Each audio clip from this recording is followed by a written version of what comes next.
तो हमारा समाज बचेगा। आज पैसा देकर के उनका धर्म बनेगा। और अब देखिए 20 मिनट में 20 बड़ी खबरें।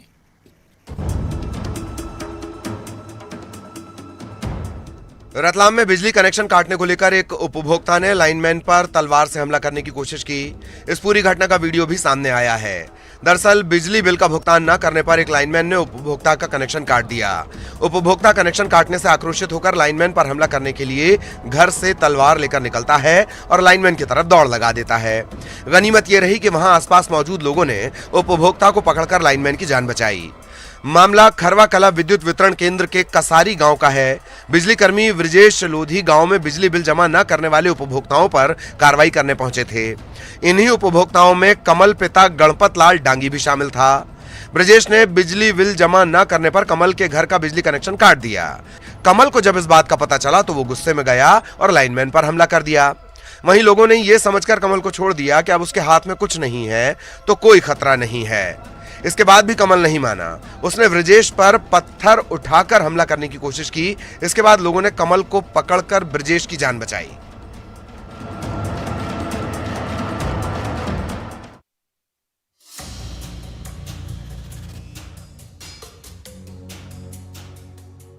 ग्वालियर के सिटी सेंटर के TDR पब में हंगामा और तोड़फोड़ की तस्वीरें सामने आई हैं।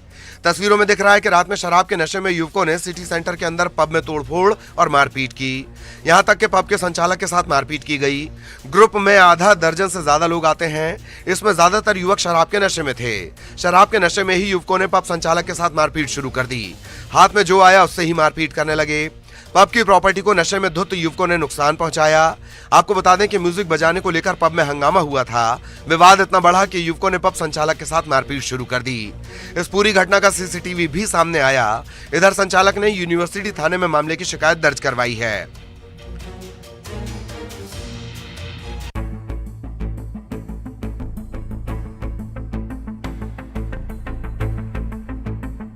मध्य प्रदेश में नाबालिग बच्चों के साथ छेड़छाड़ और रेप के मामले बढ़ते जा रहे हैं। ताजा मामला बैतूल जिले से सामने आया है, जहां एक आटा चक्की संचालक ने 14 साल की नाबालिग लड़की के साथ छेड़छाड़ की।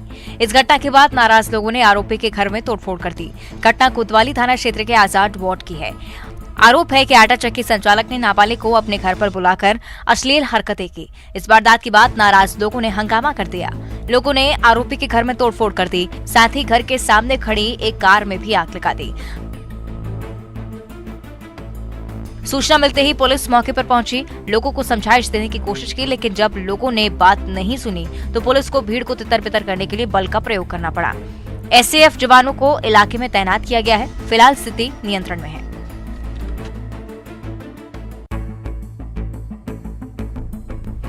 नरसिंहपुर में ग्राहक को सब्जी बेचने को लेकर सब्जी की दुकान लगाने वाली 2 महिलाएं भरे बाजार में भिड़ गईं।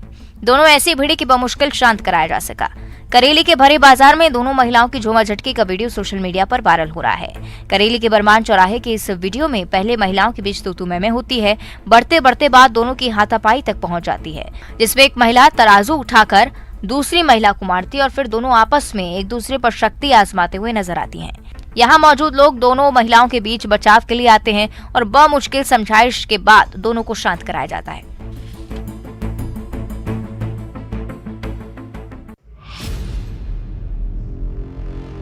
उज्जैन के थाना माधवनगर से लापता हुई 14 साल की 2 लड़कियों का पुलिस ने सुराग लगा लिया है।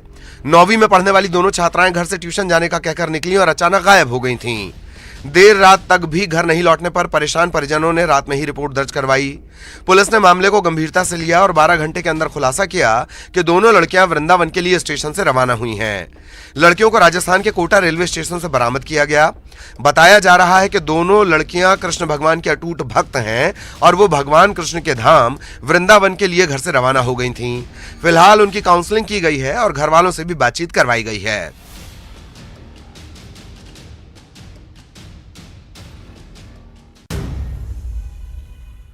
भोपाल का वीआईपी रोड कभी स्टंटबाजों की वजह से सुर्खियां बना रहता है तो कभी दूसरी वजहों से। ताजा मामला करबला पंप हाउस के पास का है, जहां बड़े तालाब में एक युवती ने छलांग लगा दी। घटना की जानकारी मिलते ही पुलिस और गोताखोरों की टीम मौके पर पहुंची।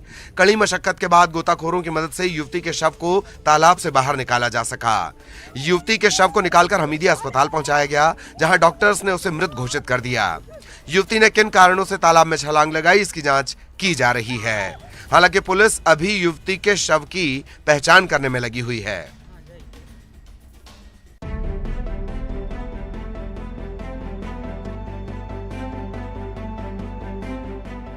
खबर गरियाबंद से, जहां फिंगेश्वर शहर नदी मोड़ में 2 दंतेल हाथियों ने जमकर उत्पात मचाया। हाथियों की मौजूदगी के कारण इलाके में दहशत फैल गई। परसित कला में उत्पात मचाते हुए हाथी फिंगेश्वर नदी मोड़ होते हुए महासमुंद मुख्य मार्ग पर पहुंच गए हैं। सड़क पर हाथियों के आने के चलते कई घंटे तक सड़क जाम रही। इधर वन विभाग की टीम ने लोगों को अलर्ट किया, लोगों को सुरक्षित स्थानों पर भेज दिया गया है। हाथियों के कारण कई घंटों तक सड़क जाम रही। वन विभाग की टीम रात भर लोगों को अलर्ट करती रही। रात में ईंट भट्टों में काम करने वाले लोगों को सुरक्षित स्थानों में भेजा गया। सड़गोड़ में हाथी घर के बड़ी में घुस गए, जिसकी वजह से लोगों को दहशत में रात गुजारनी पड़ी। फिलहाल हाथियों की मूवमेंट पर वन विभाग नजर रख रहा है।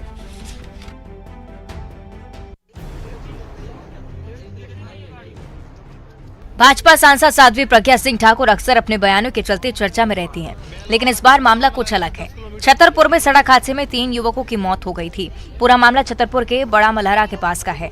इसी दौरान घटनास्थल से गुजरी भोपाल सांसद साध्वी प्रज्ञा ठाकुर की जब नजर पड़ी तो उन्होंने तुरंत अपना काफिला रोका, जिसके बाद घटना के संबंध में स्थानीय लोगों से जानकारी लेकर देरी से पहुंचे बड़ा मलहरा थाना प्रभारी के खनीजा को फटकार लगाई। प्रज्ञा ठाकुर ने मृतक के परिजनों को फोन लगाकर घटना की जानकारी दी। आपको बता दें कि सांसद भोपाल से बागेश्वर धाम जा रही थी और तभी उनकी नजर सड़क हादसे के शिकार हुए 3 युवकों पर पड़ी। सांसद ने बिना देरी के युवकों के परिजनों को घटना की जानकारी दी और देरी से पहुंचने पर थाना प्रभारी को फटकार भी लगाई। भोपाल सांसद की संवेदनशीलता का वीडियो सोशल मीडिया पर वायरल हो रहा है।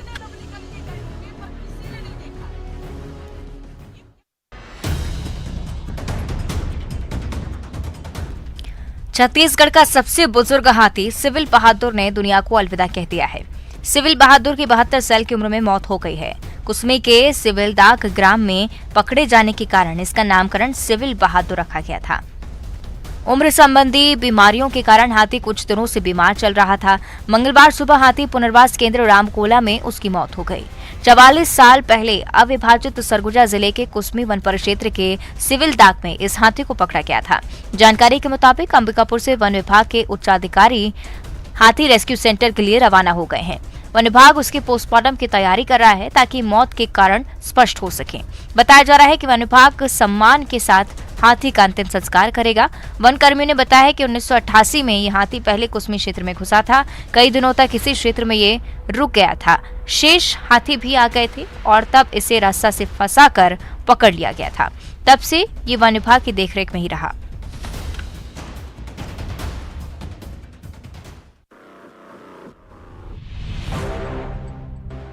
ये पानी नहीं पीना है, ये पानी खतरनाक है। कोकोड़ी ग्राम पंचायत में 2 प्राथमिक स्कूल और एक मिडिल स्कूल भवन है, लेकिन यहां पढ़ने वाले बच्चे या तो अपनी प्यास को मारकर पढ़ने को मजबूर हैं या फिर फ्लोराइड वाले पानी को पीकर अपना गला तर करने को, क्योंकि यहां स्कूल में लगे बोर में से फ्लोराइड वाला पानी ही निकलता है। हालांकि यहां फ्लोराइड मुक्त पानी के लिए प्लांट लगाया गया, लेकिन वो सिर्फ शोपीस है। खराब होने के बाद इसे सुधारा नहीं गया। अब इसी पानी से बच्चों का खाना भी तैयार होता है। अब ये भी जरा देखिए कि पानी पीने के बाद बच्चों की स्थिति कैसी है। दांत पीले और काले होने लगे हैं। कुछ बच्चे घर से पानी जरूर ले आते हैं, लेकिन सब नहीं। ऊपर से मध्याह्न भोजन इसी फ्लोराइड वाले पानी से बनता है। हालांकि ऐसा नहीं कि फिल्टर बिगड़ने की शिकायत नहीं की गई। शिकायत हुई, अफसर भी आए, मुआयना भी किया, लेकिन संयंत्र सुधारा नहीं गया। लेकिन जिला शिक्षा अधिकारी ये कह रहे हैं कि उन्हें हमसे यानी कि न्यूज़ 18 से ही ये पता चला कि फिल्टर प्लांट काम ही नहीं कर रहा।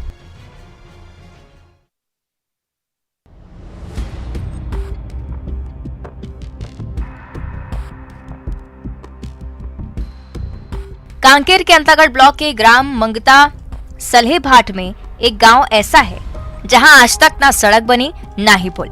आज भी लोग लकड़ी का पुल बनाकर रास्ता पार करते हैं, लेकिन गांव की समस्या पर कोई ध्यान नहीं दे रहा है। कलेक्टर से भी मिलने पहुंचे ग्रामीण ने बताया कि 15 दिन के अंदर अगर हमारी मांग पर ध्यान नहीं दिया गया तो मुख्यमंत्री से मिलने रायपुर जाएंगे।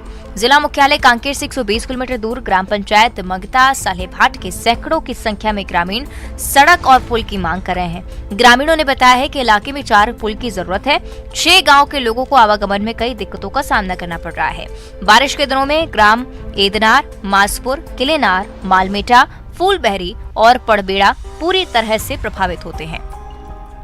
इसके कारण गांव में राशन की दुकान से सामग्री लाने या 108 वाहनों को बुलाने में, अचानक कोई आपातकालीन सेवा लेने या गर्भवती माताओं को लाने में बाधा आ रही है। अगर जल्द मांगे पूरी नहीं की जाती तो उग्र आंदोलन किया जाएगा।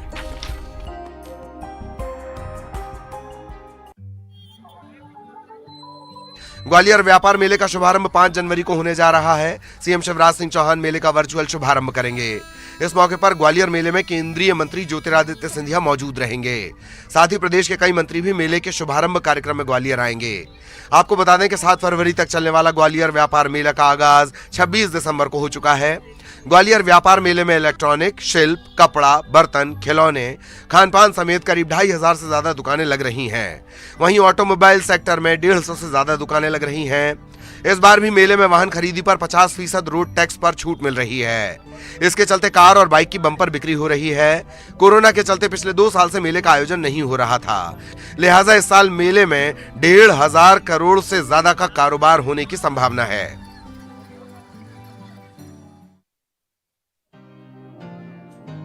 हरियाणा के चरखी दादरी जिले का एक युवक पिछले 7 सालों से भारत भ्रमण यात्रा पर है। भ्रमण के दौरान युवक बलरामपुर जिले के रामानुजगंज पहुंचा। भारत भ्रमण पर निकले युवक ने जानकारी देते हुए बताया कि उनका मूल उद्देश्य स्वदेशी चीजों का प्रचार प्रसार करना है। इसके प्रचार प्रसार के लिए उनके पिता ने उन्हें जिम्मेदारी सौंपी है। पिछले 7 सालों से वो प्रचार प्रसार के लिए साइकिल से पूरे भारत की यात्रा कर रहे हैं। इतना ही नहीं, उन्होंने आजादी का जिक्र करते हुए बताया कि हमारे देश को आजादी हजारों क्रांतिकारियों के बलिदान की वजह से मिली है, लेकिन अफसोस इस बात का है कि आज उन्हें कोई पूछने वाला नहीं है। इसी उद्देश्य के साथ भारत भ्रमण कर एक माहौल तैयार करने की कोशिश वो कर रहे हैं ताकि लोग शहीदों को याद रख सकें।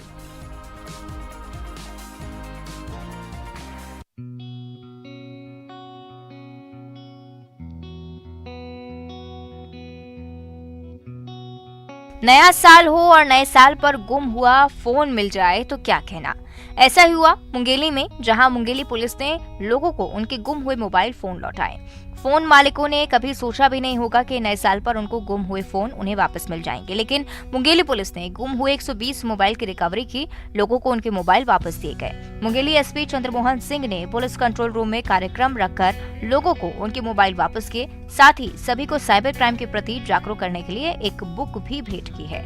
लोगों ने गुम हुए मोबाइल मिलने की उम्मीद भी खो दी थी, लेकिन नए साल में मुंगेली पुलिस ने गुम हुए मोबाइल देकर मोबाइल मालिकों के चेहरे पर खुशियां लौटाई, जिसके लिए सभी ने पुलिस का आभार जताया।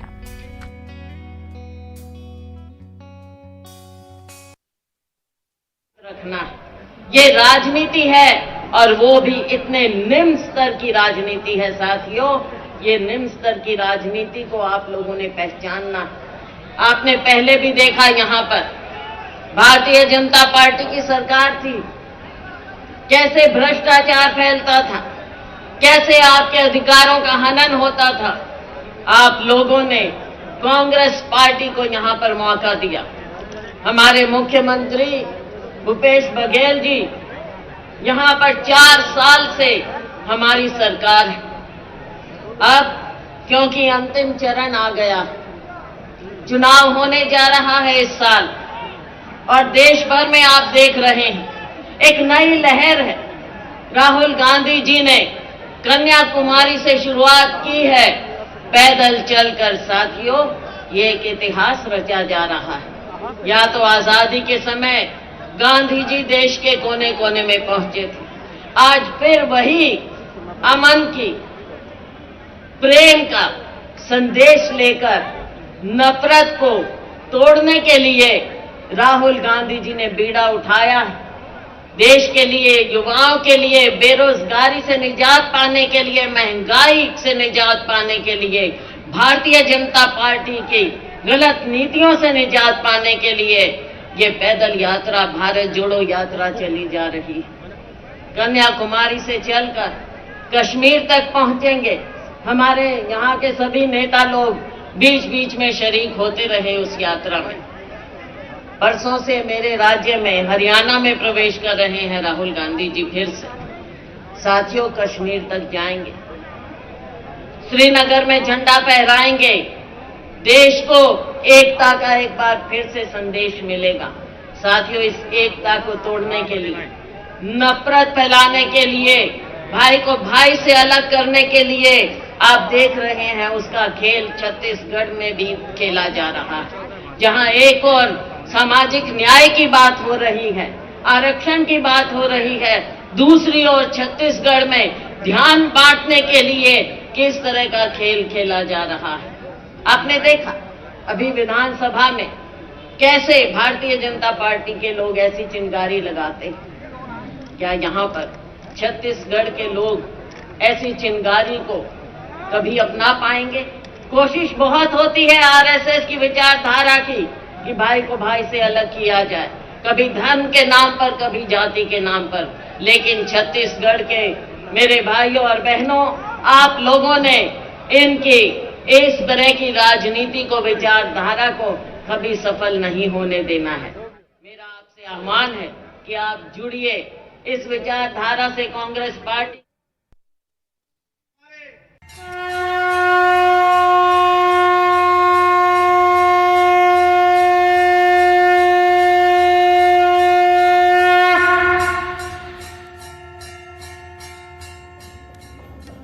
महाकालेश्वर मंदिर में लगातार बढ़ रही भक्तों की भीड़ को लेकर मंदिर प्रशासन नई व्यवस्थाओं को लागू कर रहा है। शीघ्र दर्शन, गर्भगृह दर्शन और भस्म आरती की व्यवस्था को ऑनलाइन करने के बाद अब मंगलवार से देश भर के श्रद्धालु महाकाल मंदिर में होने वाले पूजन को ऑनलाइन घर बैठे बुक करवा सकेंगे।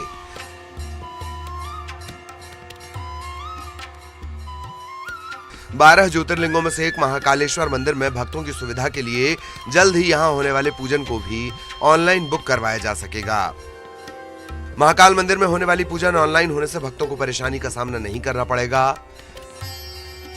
अब तक कई श्रद्धालु पूजन पाठ के लिए काउंटर पर जाते थे, यहां उन्हें काफी समय भी लगता था, लेकिन ऑनलाइन होने के बाद भक्तों को भटकना नहीं पड़ेगा और दर्शन के बाद वहीं पर ऑनलाइन टोकन दिखाकर पूजन करवाया जा सकेगा।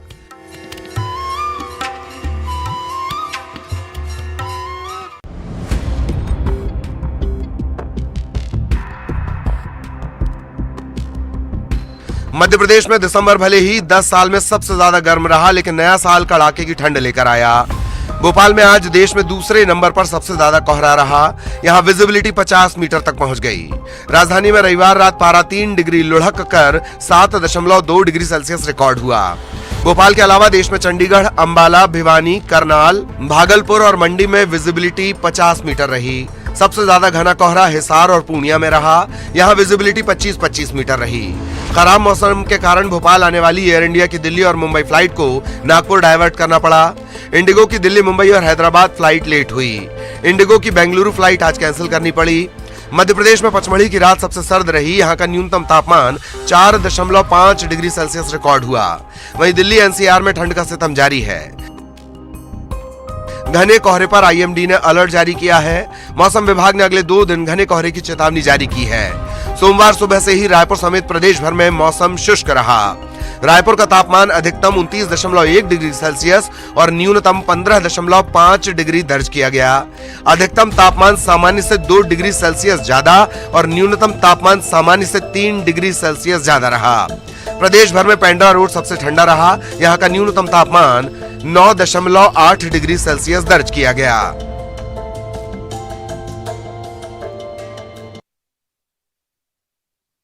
बाजुओं में है ताकत और कांधे पर बाइक। ये है कैमूर के स्टंट के बादशाह धर्मेंद्र, जिन्होंने कंधे पर बाइक उठाकर नया रिकॉर्ड बनाया है।